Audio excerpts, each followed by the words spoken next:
തന്നെ തയ്യാറായിട്ടിറങ്ങിയ ഒരു യാത്രയാണിത്. എങ്ങോട്ടാണെന്നോ? കൊട്ടാരക്കര മഹാഗണപതി അമ്പലത്തിലേക്ക്.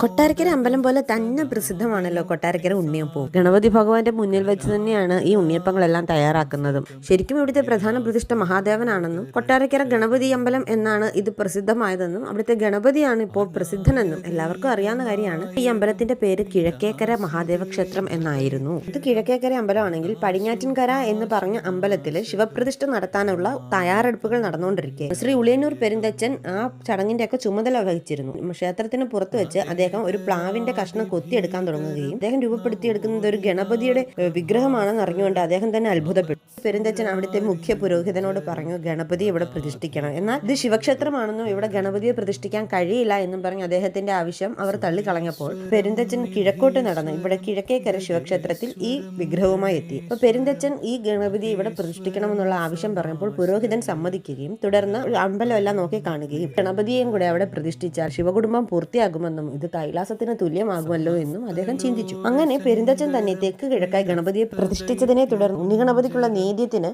മഹാദേവൻ ഉണ്ടാക്കിയ ഉണ്ണിയപ്പം പുരോഹിതൻ എത്തിക്കുകയും 6-7 ഉണ്ണിയപ്പം ഒരു നൂലിൽ കോർത്ത് പെരുന്തച്ചൻ അത് നിവേദിക്കുകയും ചെയ്തു. ഈ കൊട്ടാരക്കര ഗണപതി ഭഗവാന് ഏറ്റവും കൂട്ടപ്പം എന്ന് വിളിച്ചിട്ടുള്ള ആ നിവേദ്യമാണത്രേ. പെരുന്തച്ചൻ സന്തോഷപൂർവ്വം പ്രഖ്യാപിച്ചതാണ്, അച്ഛനാണ് പ്രധാന പ്രതിഷ്ഠയെങ്കിലും മകനാണ് ഇവിടെ പ്രസിദ്ധനാകുന്നതെന്ന്. അതുപോലെ തന്നെ കിഴക്കേക്കര ശിവക്ഷേത്രം ഇപ്പോൾ കൊട്ടാരക്കര ഗണപതി ക്ഷേത്രം എന്ന പേരിലാണ് പ്രസിദ്ധമായത്. കൊട്ടാരക്കര എന്ന് പറയുമ്പോൾ തന്നെ ഗണപതി ഭഗവാനെയാണ് നമ്മുടെ മനസ്സിലേക്ക് ആദ്യം ഓടിയെത്തുന്നത്, പിന്നെ ഉണ്ണിയപ്പവും.